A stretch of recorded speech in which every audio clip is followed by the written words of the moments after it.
Puji-pujilah Bapa di surga, Bapa Yahweh, di dalam nama Tuhan Yesus kami bersyukur di pagi hari ini, di hari Sabat, kembali kami beribadah, memuji, memuliakan nama Tuhan. Kami terus mau belajar taat kepada setiap perintah Tuhan. Amen. Sehingga hari ini Tuhan, kami beribadah untuk menyenangkan hati Bapa Yahweh. Kami sudah memuji, memuliakan nama Tuhan. Saatnya kami rindu diberkati oleh firman-Mu. Urapi kekasih-Mu ini, urapi mempelai-Mu ini. Bahkan semua kami yang mendengar, semua kami yang mengikuti pemberitaan firman-Mu, kami diurapi oleh Roh Kudus. Kuasa setan, kuasa si jahat yang mau mengganggu, sudah kami tolak, singkirkan semuanya. Dalam nama Tuhan Yesus. Berfirmanlah Tuhan bagi kami sambut kebenaran-Mu di dalam nama Adonai Yeshua HaMashiach. Haleluya. Amin. Puji Tuhan. Silakan duduk. Sahabat Shalom. Sahabat Shalom.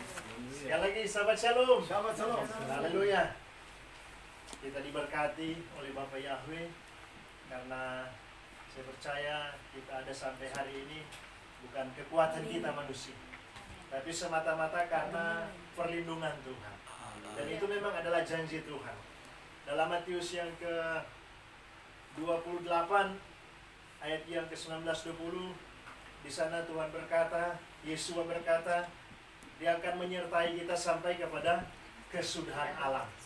Jadi sampai langit dan bumi ini akan berlalu, kita akan terus disertai oleh Tuhan. Yang penting kita mau setia dengan Tuhan. Amin. Maka janji-janjinya kita akan peroleh, kita akan alami. Hari demi hari kita akan terus mengalami mujizat Tuhan.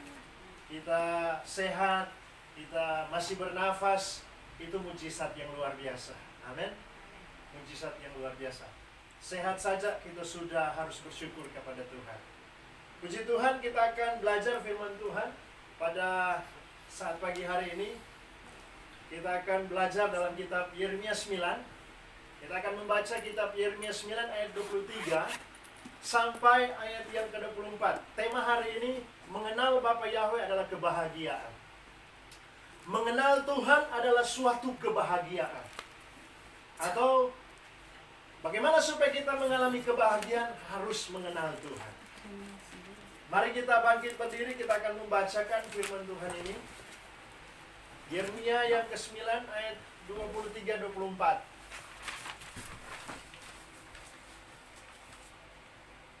Kalau sudah dapat kita baca bersama-sama di dalam kitab Yeremia 9 ayat 23 dan 24. 1, 2, 3. Beginilah firman Yahweh, janganlah orang bijaksana bermegah karena kebijaksanaannya, janganlah orang kuat bermegah karena kekuatannya, janganlah orang kaya bermegah karena kekayaannya. Tetapi siapa yang mau bermegah, baiklah dia bermegah karena yang berikut, bahwa ia memahami dan mengenal aku, bahwa akulah Yahweh yang menunjukkan kasih setia, keadilan dan kebenaran di bumi. Sungguh semuanya itu kusukai. Demikianlah firman Yahweh. Amin. Silakan duduk. Diberkati kita semua yang sudah membaca kitab suci atau firman Tuhan. Kitab Yeremia ditulis oleh Nabi Yeremia sendiri. Dan Nabi Yeremia dipakai Tuhan untuk menyampaikan firman Tuhan kepada bangsa Israel. Walaupun saudara, kehidupan Nabi Yeremia ini banyak mengalami penolakan dari bangsa Israel sendiri. Dia sempat ditampar, dia sempat dimasukkan ke sumur. Jadi banyak penderitaan yang dialami oleh seorang Nabi Yeremia ketika dia menjadi Nabi Tuhan. Untuk menyampaikan firman Tuhan, nubuatan-nubuatan, teguran-teguran Tuhan kepada bangsa Israel. Karena pada zaman itu, di zaman raja-raja Israel, orang Israel dan raja-raja banyak kali menyembah berhala. Termasuk yang kita baca dalam pasal yang ke-9 ini, kalau kita melihat ayat-ayat sebelum ayat 22, 23 dan 24, di sana juga menjelaskan bagaimana kehidupan bangsa Israel yang dikatakan mereka membelakangi Tuhan atau mereka hidup di dalam dosa. Mereka tidak lagi mau mengenal Tuhan. Mereka sengaja untuk melupakan Tuhan. Itu buktinya kita bisa lihat di dalam Yeremia yang ke-9, pasal yang sama. Mari kita baca di ayat yang ketiga. dan ayat yang ke-6. Mari kita lihat. Yeremia yang ke-9, ayat yang ke-3 dan ayat yang ke-6. Untuk membuktikan bahwa memang pada zaman itu orang Israel tidak mau mengenal Tuhan. Mereka sudah tahu tentang Tuhan, tentang Bapa Yahweh, karena mereka adalah umat pilihan. Tapi pada zaman itu mereka membelakangi Tuhan, meninggalkan Tuhan, dan mau melupakan Tuhan, tidak mau lagi mengenal. Saya minta satu orang untuk membacakannya, ayat 3 dulu, silakan. Mereka melenturkan lidahnya seperti usul, dusta dan bukan kebenaran merajalela dalam negeri. Sungguh mereka melangkah dari kejahatan kepada kejahatan, tetapi Yahweh tidaklah mereka kenal. Sampai di sana. Jadi mereka melenturkan perkataan mereka, perkataan dusta, kejahatan demi kejahatan. Dan Yahweh Tuhan, mereka tidak mau kenal. Kita maju di ayat yang ke-6. Kita lihat, ada yang boleh dapat bacakan juga. Ayat yang ke-6. Penindasan ditimbuni, penindasan timbuni tipu. Mereka enggan mengenal Yahweh. Enggan mengenal Yahweh. Malah yang ada penindasan, ditimbuni penindasan. Jadi dari kejahatan tambah kejahatan. Itu yang diperbuat oleh bangsa Israel pada zaman itu, ketika Tuhan memakai Nabi Yeremia. Dan memang saudara, kalau kita membaca secara keseluruhan kitab Nabi Yeremia, akhirnya saudara, tulisan Nabi Yeremia juga, surat kiriman Nabi Yeremia harus disampaikan kepada orang Israel sampai mereka harus mengalami pembuangan di tanah Babel. Dalam kitab Yeremia 29. Nah, posisi waktu itu orang Israel, khususnya Yehuda penduduk Yerusalem, sudah dibawa ke pembuangan di tanah Babel. Karena penyimpangan terhadap firman. Tidak mau mengenal. Dan mereka bermegah. Bermegah dengan apa? Ada 3 hal di sini. Dalam ayat yang ke-23. Mereka bermegah dalam kebijaksanaan.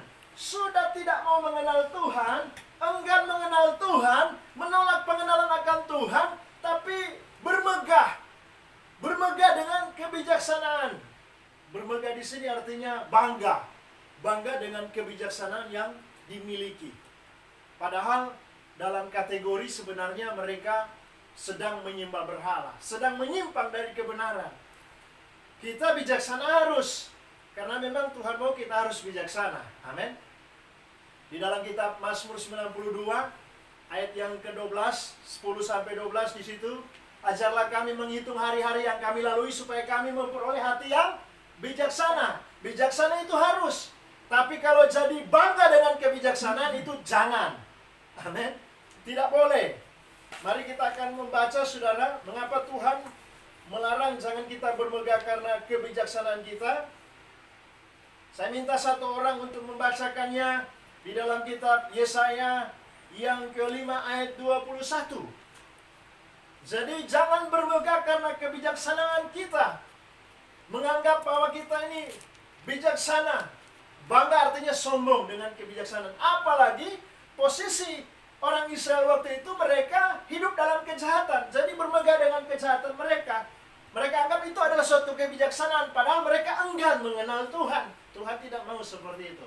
Mari kita baca, saudara, Yesaya 5 ayat yang ke-21. Silakan. Celakalah mereka yang memandang dirinya bijaksana, yang menganggap dirinya pintar. Celakalah mereka yang menganggap dirinya bijaksana dan menganggap dirinya pintar. Ingat, sekali lagi saya katakan, bijaksana itu harus, pintar itu harus. Karena memang kita harus berdoa minta hikmat dan pengetahuan supaya kita diberi kepintaran. Anak-anak kita waktu sekolah kita doakan supaya mereka diberi kepintaran. Tapi jangan sampai jadi bangga atau jadi sombong dengan kebijaksanaan. Posisi orang Israel waktu itu, mereka tidak mengenal Tuhan. Dalam pengertian mereka sudah melupakan Tuhan. Dan mereka anggap kebijaksanaan mereka itu suatu kekuatan. Nah, Tuhan melarang.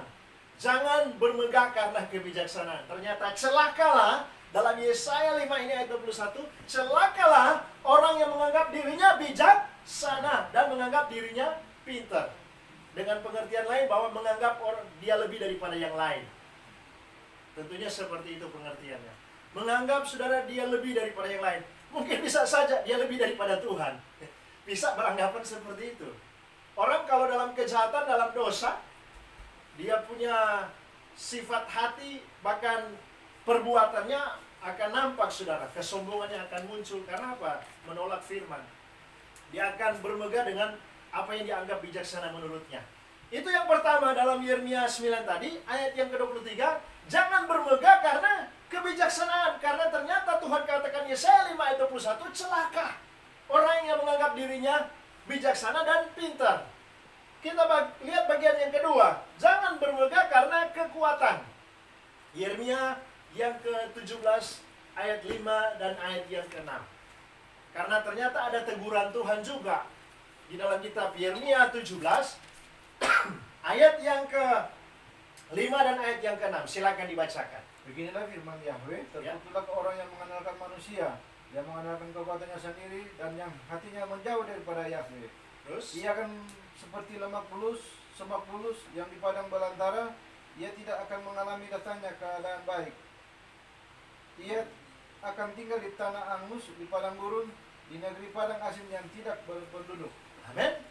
Celakalah dikatakan orang yang mengandalkan kekuatannya. Terkutuk, kalau di situ dikatakan terkutuklah. Terkutuk artinya celaka. Artinya saudara tidak ada berkat. Dikatakan dia seperti tinggal di padang gurun, tidak ada air, ada kekeringan di sana, tidak ada kehidupan. Orang saudara yang mengandalkan kekuatannya. Dikatakan dalam kitab Yeremia 17 ini ayat yang ke-5 dan ayat yang ke-6. Terkutuklah orang yang mengandalkan kekuatan diri sendiri, mengandalkan orang lain, dan menjauhkan diri dari Tuhan. Ada 3 hal di situ kalau kita lihat di ayat yang ke-5. Mengandalkan kekuatan sendiri, mengandalkan kekuatan orang lain, dan menjauhkan diri dari Tuhan. Celaka. Dia seperti tinggal di padang gurun yang tidak ada air. Artinya mengalami kekeringan. Jadi Tuhan mau jangan sampai kita bermegah karena kekuatan kita. Amin. Kita kuat harus. Kuat saudara harus. Firman Tuhan banyak ayat-ayat menasihati. Contohnya dalam 1 Korintus 15 ayat 58. Berdiri teguh, jangan goyah. Berarti kuat. Giat selalu dalam pekerjaan Tuhan. 1 Korintus 16 ayat 13. Berdiri teguh, jangan goyah. Bersikaplah seperti laki-laki dan tetap kuat. Berarti saudara, kekuatan dari Tuhan, dari Bapa Yahweh itu perlu. Amin. Tapi saudara, jangan sampai kekuatan kita yang ditonjolkan. Amin. Jangan sampai kehebatan kita, kemampuan kita yang ditonjolkan, yang dibanggakan, saudara, jangan. Jadi nasihat Tuhan, mengapa dalam kitab Yeremia 9 ayat yang ke-23 dikatakan, janganlah orang bijaksana bermegah karena kebijaksanaannya, janganlah orang kuat bermegah karena kekuatannya, dan bagian yang ketiga, janganlah orang kaya bermegah karena kekayaannya. Ada ayatnya juga. Mari kita membaca di dalam kitab Amsal 11 ayat ke-28. Amsal 11 ayat yang ke-28. Silakan dibacakan. Amsal 11 ayat yang ke-28. Ada yang sudah dapat, silakan. Yang lebih dulu dapat, silakan. Siapa mempercayakan diri kepada kekayaannya akan jatuh, tetapi orang benar akan tumbuh seperti daun muda. Amin. Siapa yang mempercayakan diri kepada kekayaannya akan jatuh. Tetapi orang benar di situ dikatakan Akan tumbuh seperti daun muda. akan tumbuh seperti Daun muda. daun muda. Jadi orang yang mempercayakan dirinya kepada kekayaan celaka, firman Tuhan katakan. Makanya cocok sekali dengan ayat yang ke-23, bagian ketiga juga, bagian C. Janganlah orang kaya bermegah karena kekayaannya, sudah. Pertanyaannya, apakah Tuhan larang kita jadi kaya? Tidak, Tuhan tidak larang kita jadi kaya. Tokoh-tokoh kitab suci, saudara, orang-orang yang diberkati luar biasa. Abraham, Ishak, Yakub, orang-orang yang diberkati luar biasa. Tapi jangan sampai kekayaan itu menjadi suatu kebanggaan. Amin. Karena di ayat lain berkata, orang tidak akan pernah puas dengan uang. Orang tidak akan pernah puas dengan kekayaan. Dalam pengkhotbah yang ke-5 ayat yang ke-9 kalau saya tidak salah dikatakan, orang tidak akan pernah puas dengan kekayaan atau dengan penghasilannya.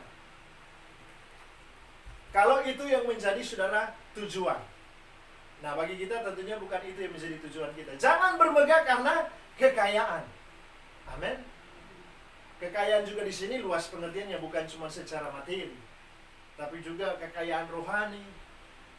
Tuhan menjanjikan kita kelimpahan rohani dan jasmani.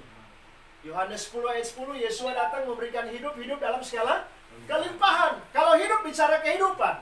Kalau hidup itu secara rohani. Kehidupan di dunia dan kehidupan di surga. Dan dikatakan hidup dalam segala kelimpahan. Limpah di sini baik secara finansial bahkan secara rohani. Itu janji Tuhan. Tapi dikatakan dalam kitab Amsal 11 ayat yang ke-28, jangan saudara mempercayakan diri kepada kekayaan. Atau seperti yang kita baca tadi dalam Yeremia yang ke-9 ayat yang ke-23 bagian C, jangan bermegah karena kekayaan. Jadi ada 3 hal di dalam ayat yang ke-23. Pertama, jangan bermegah karena kebijaksanaan. Jangan bermegah karena kekuatan. Jangan bermegah karena kekayaan. Sebaliknya Tuhan katakan bagaimana kita harus bermegah. Bermegah seperti apa yang Tuhan mau. Kita lihat ayat yang ke-24. Silakan satu orang bacakan ayat yang ke-24 dalam Yeremia 9 tadi. Silakan dibacakan.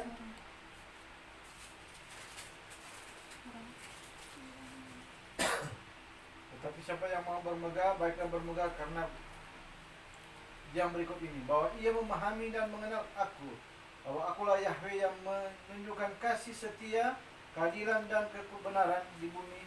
Sungguh semuanya itu kusukai, demikianlah firman Yahweh. Amin. Tetapi bermegahlah yang demikian, yaitu kita mengenal dan memahami Tuhan.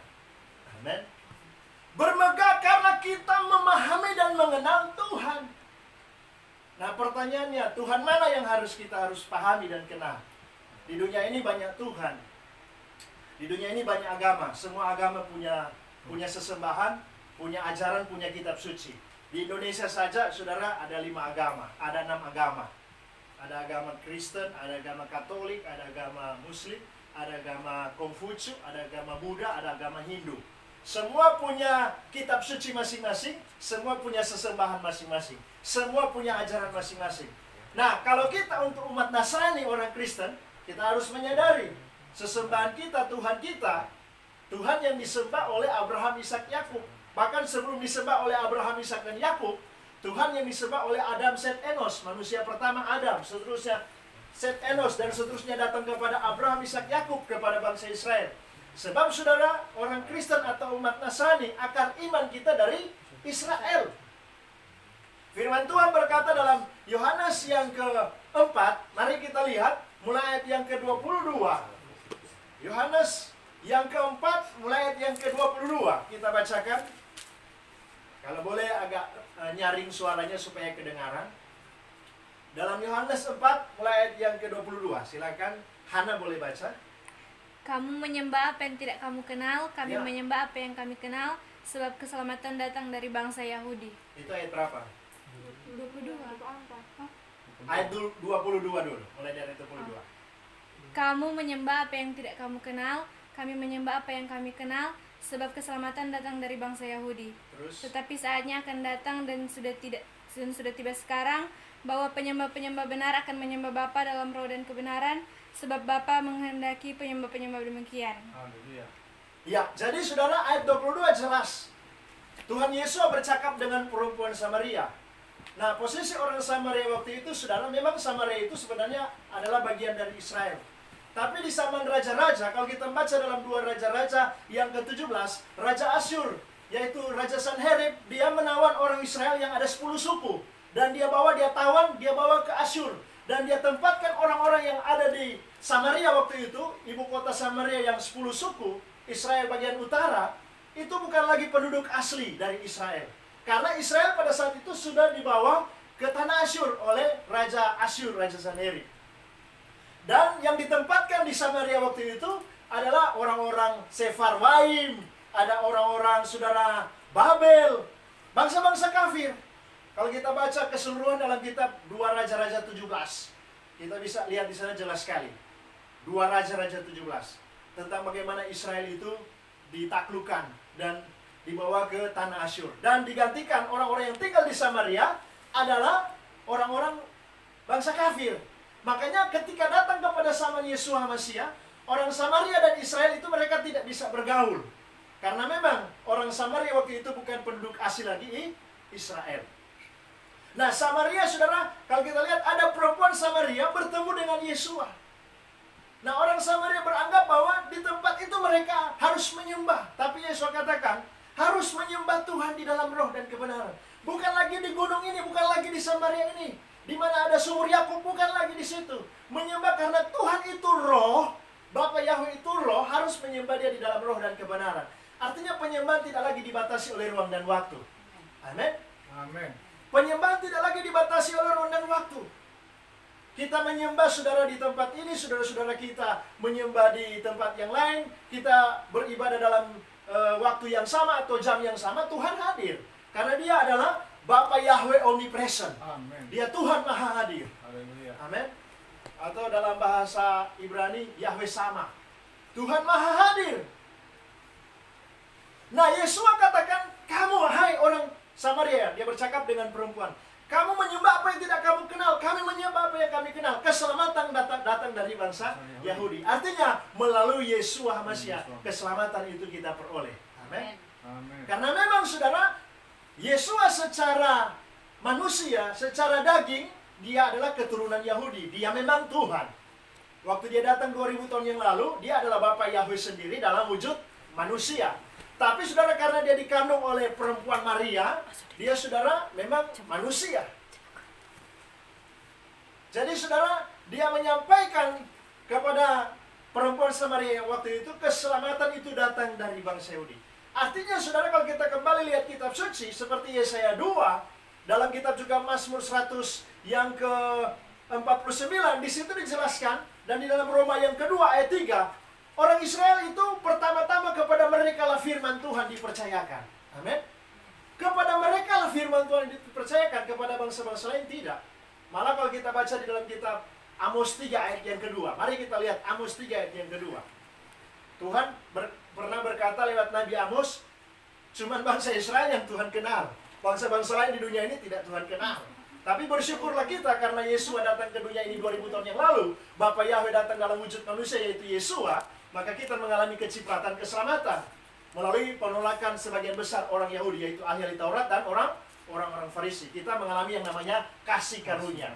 Jadi dikatakan keselamatan datang dari bangsa Yahudi, yaitu melalui Yeshua. Tapi sebenarnya cuma Israel yang Tuhan kenal kalau berdasarkan kitab Amos yang ketiga ayat yang kedua. Lebih baik kita baca karena saya sudah katakan, mari kita lihat.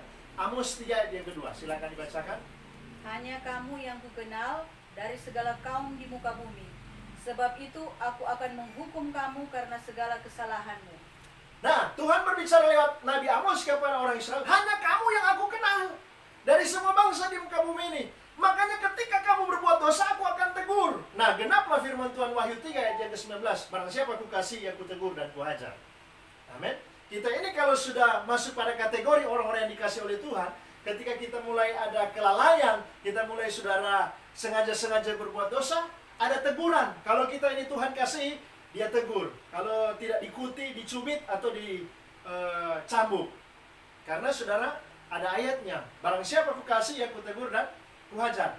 Nah, untuk lebih jelas bahwa keselamatan datang dari bangsa Yahudi melalui Yeshua, Ibrani yang mari kita lihat, Ibrani yang ke-7 ayat yang ke-14 dikatakan begini, sudah diketahui semua orang bahwa Tuhan kita berasal dari suku Yehuda atau yang disebut Yahudi. Mari kita lihat. Ibrani 7 ayat yang ke-14, ada yang sudah dapat, silakan dibacakan. Sebab itu telah diketahui semua orang bahwa Tuhan kita berasal dari suku Yehuda. Dan mengenai suku itu, Musa tidak pernah mengatakan sesuatu apapun tentang imam-imam. Ya, Yeshua yang dikatakan sebagai imam besar. Dikatakan dia sudah diketahui semua orang adalah suku Yehuda. Atau yang dikenal dengan Yahudi. Makanya jelas, keselamatan datang dari bangsa Yahudi. Nah, bangsa Yahudi. Nah, iman Kristen, umat Nasrani, akar imannya adalah dari Israel, dari Ibrani, dari Israel. Nah, kalau akar iman saudara kita kaum muslim dari Arab. Akar iman saudara kita kaum Buddha, mereka dari India. Jadi saudara, semua agama punya akar iman. Nah, bagi kita orang Kristen atau umat Nasrani, kita harus mengenal Tuhan yang sesungguhnya, yang disembah oleh Adam, Set, Enos, oleh Abraham, Ishak, dan Yakub, yang namanya adalah Yahweh. Mengenal Tuhan itu adalah suatu kebahagiaan. Haleluya. Amin. Amin. Mengenal Tuhan itu adalah suatu kebahagiaan. Itu yang Tuhan mau, bermegah. Kita bangga kalau mengenal Tuhan. Amin. Itu yang Tuhan mau. Bermegah karena mengenal Tuhan. Artinya kita bangga kita memiliki Tuhan. Kita bangga memiliki Bapa Yahweh. Jangan bangga karena kebijaksanaan kita. Jangan bangga karena kekuatan kita. Jangan bangga karena kekayaan kita. Karena saudara, kebijaksanaan kita, kekuatan kita, kekayaan kita semua akan berlalu di bumi ini. Bahkan langit bumi ini akan berlalu. Tapi kalau kita bangga karena memiliki Tuhan yang benar. Yahweh El-Kai, Tuhan yang hidup di dalam Yeshua Mashiach.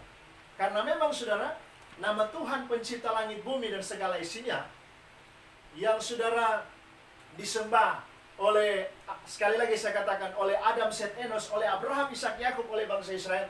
Nama Tuhan yang disembah oleh orang-orang ini adalah Yahweh. Amin. Dan nama Tuhan, nama Yahweh itu bukan soal bahasa. Ada yang mempersoalkan itu kan bahasa Ibrani.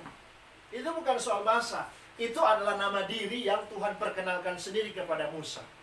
Kalau kita baca dalam Keluaran yang ketiga, ayat 14-15. Ketika Tuhan mau mengutus Musa untuk membawa orang Israel keluar dari tanah Mesir, karena Tuhan ingat janjinya kepada Abraham, sebab waktu itu orang Israel sementara diperbudak di tanah Mesir oleh Firaun. Tuhan ingat janjinya kepada Abraham, karena Israel adalah bangsa pilihan.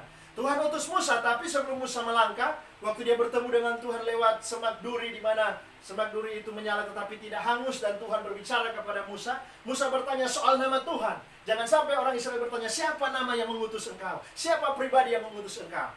Nah, Tuhan sampaikan namanya. Jadi, Musa bukan karang, tapi Musa terima dari Tuhan. Mari kita lihat ayat yang ke-14 dan ayat yang ke-15 di dalam kitab Keluaran yang ketiga. Silakan dibacakan. Keluaran yang ketiga.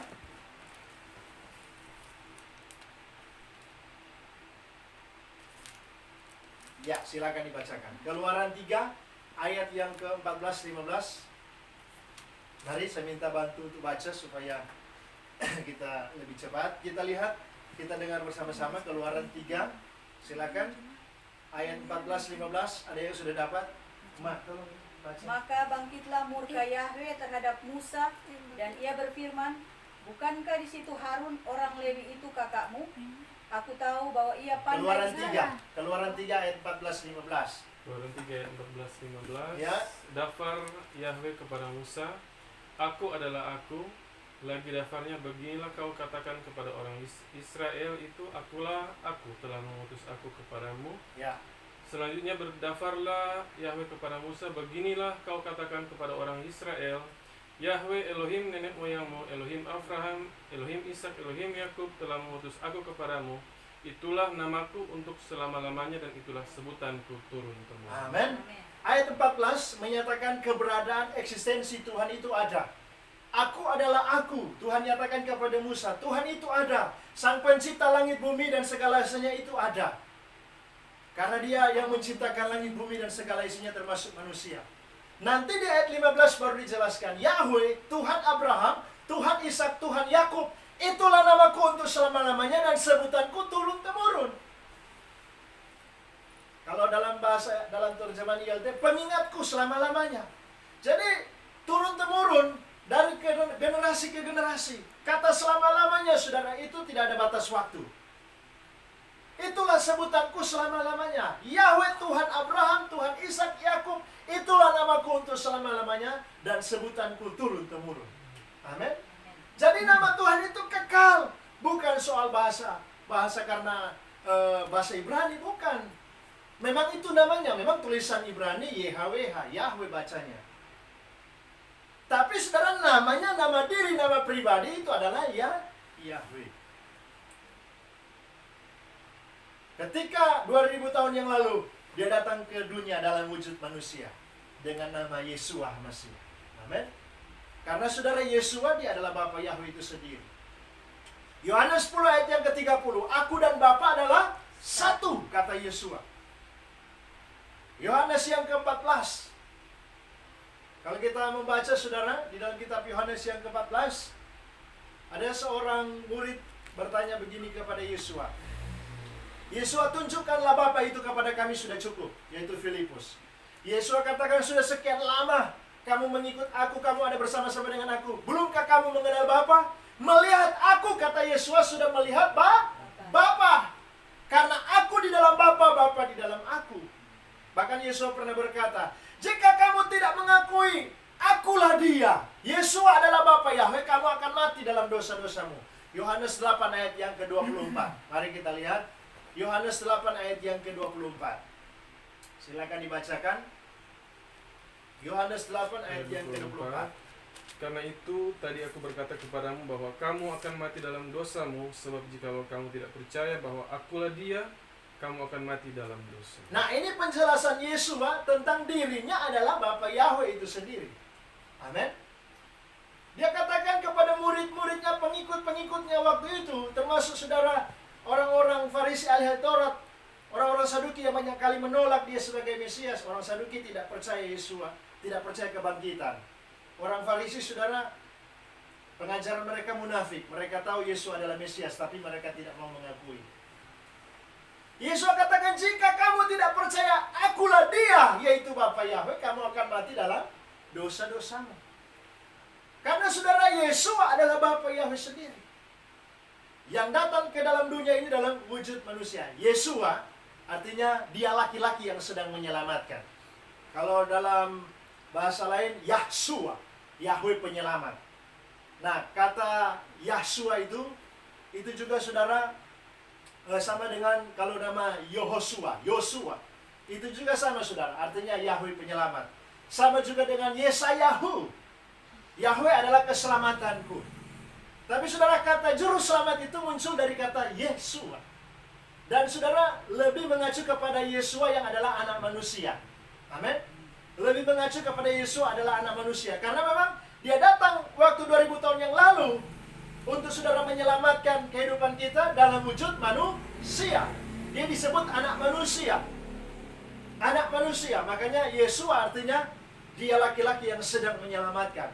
Nah, kita yang sudah menerima Bapa Yahweh di dalam Yesus Mesias, sudah bertobat, dibaptis, sudah selamat, kita sudah memiliki keselamatan. Tapi ingat, keselamatan itu belum permanen kita terima. Belum secara permanen maksudnya. Karena apa? Nanti permanen kalau kita sudah disamayim, kalau kita sudah di surga. Keselamatan memang kita sudah miliki, tapi harus dikerjakan. Amin. Kita sekarang sementara mengerjakan keselamatan, karena Tuhan Yesus belum datang.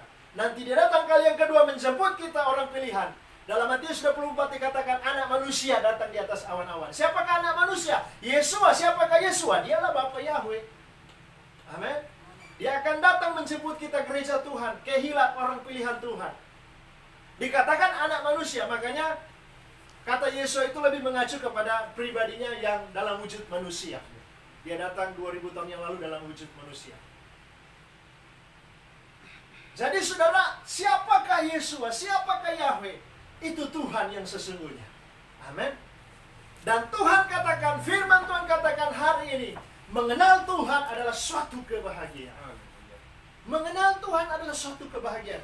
Karena kalau kita membaca, mari kita lihat saudara, di dalam kitab Hosea, kita akan lihat dalam kitab Hosea yang ke-6,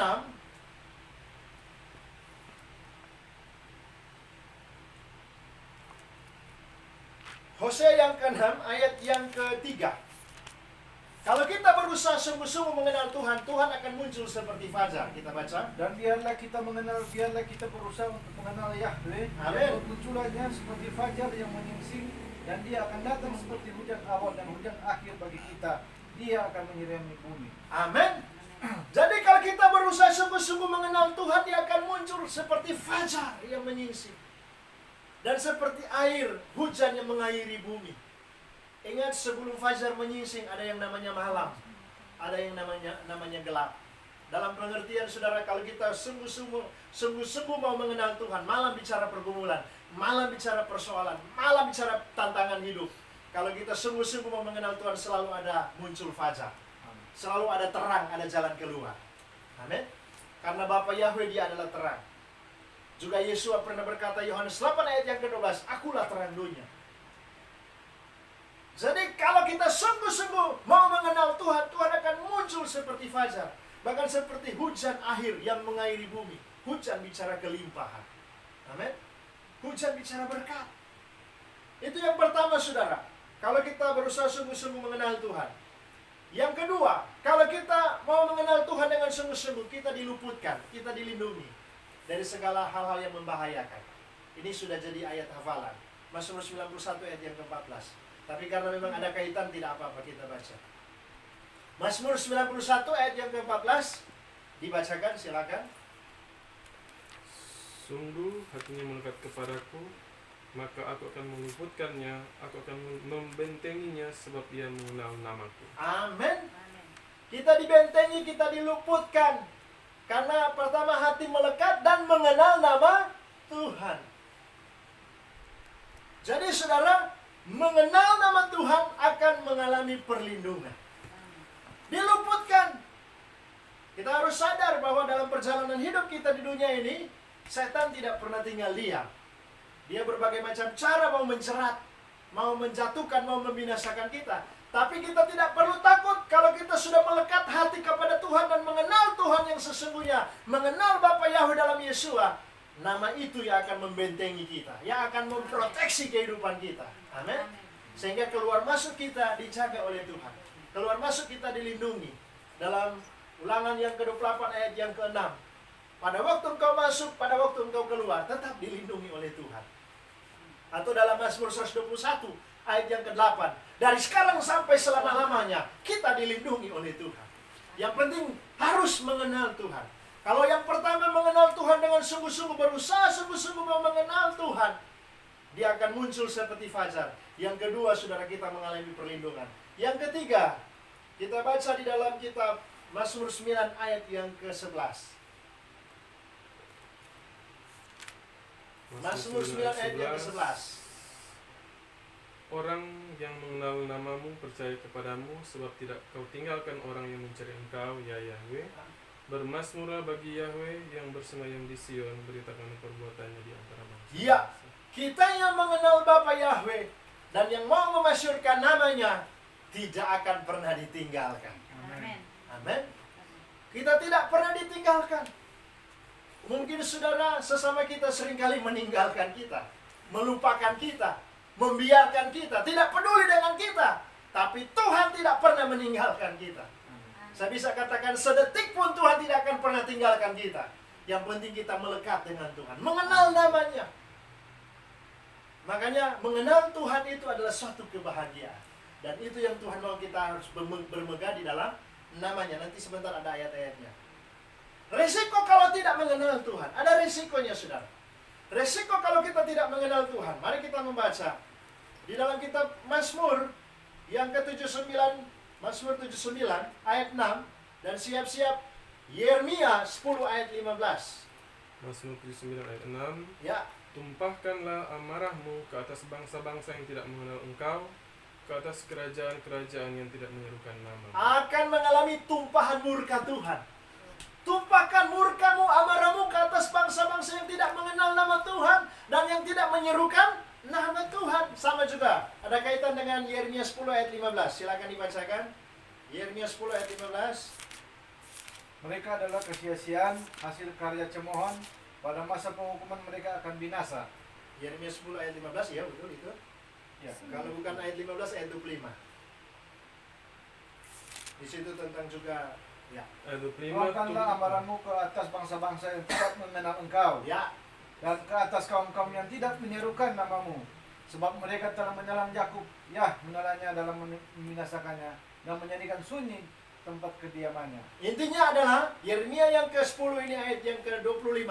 Tuhan katakan lewat Nabi Yeremia, tumpahkanlah amarahmu, murkamu ya Tuhan, terhadap bangsa-bangsa, terhadap suku-suku bangsa yang tidak menyerukan nama Tuhan, yang tidak mengenal nama Tuhan. Makanya ada resikonya juga yang tidak mau mengenal nama Tuhan. Amin. Bermasa bodoh maksudnya. Nah, kita bersyukur karena ada janji firman Tuhan begini. Rahasia yang berabad-abad lamanya dibukakan bagi orang kudus di akhir zaman ini. Kita harus bersyukur Karena rahasia itu sementara dibukakan di seluruh dunia ini, di Indonesia. Kalau di Indonesia sudah dari tahun 99, tahun 2000 itu sudah digemparkan dengan pembukaan rahasia tentang nama Tuhan. Dan itu memang ada janji firman. Kolose 1 ayat 26, mari kita lihat. Ini janji Tuhan. Rahasia yang berabad-abad lamanya dibukakan ya zaman ini kepada siapa? Orang-orang kudus. Kepada orang-orang yang mau mencari kebenaran, yang berusaha mau mengenal Tuhan. Silakan dibacakan. Ayat 26. Ya, Yaitu rahasia yang tersembunyi dari abad ke abad ya. dan dari turunan ke turunan, tetapi yang sekarang dinyatakan kepada orang-orang kudusnya. Amin. Rahasia yang tersembunyi dari abad ke abad, tapi sekarang dibukakan kepada orang-orang kudusnya, termasuk rahasia tentang nama Tuhan. Amin. Amin. Rahasia tentang nama Tuhan yang sudah dilupakan, yang diterjemahkan saudara dalam LAI, Lembaga Kitab Indonesia, nama Yahweh kurang ditaruh di kamus, di paling belakang. Di kamus, saudara bisa buka kamus kitab suci atau Alkitab itu, Tuhan atau Abjate, Tuhan orang Israel, huruf besar semua, huruf kapital, itu adalah Yahweh. Tinggal ditaruh di kamus karena masalah terjemahan. Tapi namanya yang sesungguhnya Yahweh. Amin. Karena itu adalah kebenaran. Ternyata juga dikatakan rahasia yang berabad-abad lamanya dibukakan di zaman ini. Masih ada lagi satu ayat. Resiko orang yang tidak mau mengenal Tuhan. Hosea 4 ayat yang ke-6. Hosea 4 ayat yang ke-6. Silakan dibacakan. Ayat ke-6. Ya. Umatku binasa karena tidak mengenal Elohim. Karena engkaulah yang menolak pengenalan itu, maka aku menolak engkau menjadi imamku. Dan karena engkau melupakan pengajaran Yahwehmu, maka aku juga akan melupakan anak-anakmu. Umatku binasa karena mereka yang berusaha menolak pengenalan akan Tuhan. Umatku binasa. Bayangkan, Israel adalah umat Tuhan, tapi Tuhan katakan mereka mengalami kebinasaan karena menolak pengenalan akan nama Tuhan. Akan Tuhan menolak mereka sebagai imam-imam Tuhan. Sampai anak-anak mengalami kebinasaan. Jadi ada resikonya kalau tidak mau mengenal Tuhan. Tadi kita sudah baca, ada murka Tuhan, mengalami kebinasaan. Tetapi sebaliknya, orang yang mau berusaha mengenal Tuhan, dia dilindungi. Tuhan akan muncul seperti fajar, bahkan Tuhan menyertai. Nah, ini yang Tuhan mau bagi kita, yaitu bermegah di dalam namanya. Amin. Amin. Kita bermegah di dalam namanya, itu adalah suatu kebahagiaan. Kita mengenal nama Tuhan. Ayat-ayatnya tidak lama lagi.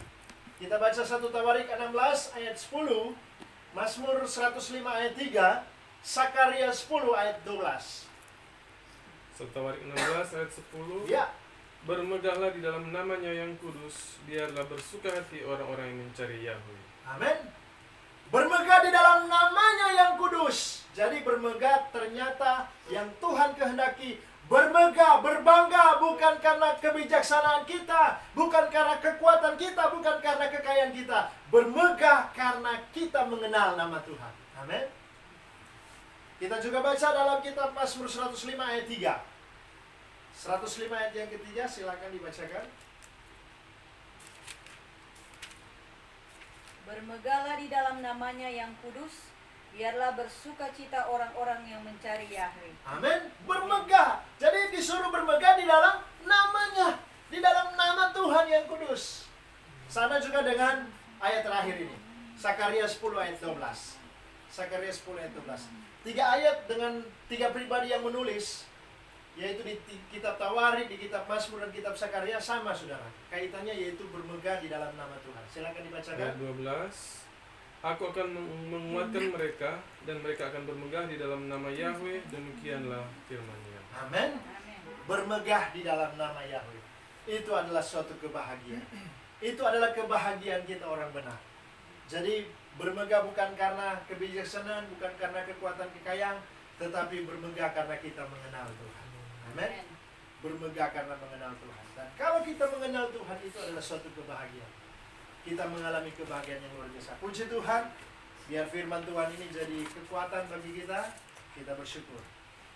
Terima kasih Bapak Yahweh buat firman-Mu yang sudah kami dengar pada saat ini. Meteraikan Tuhan, tanamkan itu di hati kami, dan mampukan kami terus menjadi pelaku firman-Mu. Kami terus mau belajar tentang firman-Mu, terus mau mengenal kebenaran Tuhan. dan kami terus mau memuliakan nama Tuhan. Terima kasih meteraikan firman-Mu di dalam nama Tuhan Yesus Masih. Haleluya. Amin. Mari kita akan menyembah Tuhan.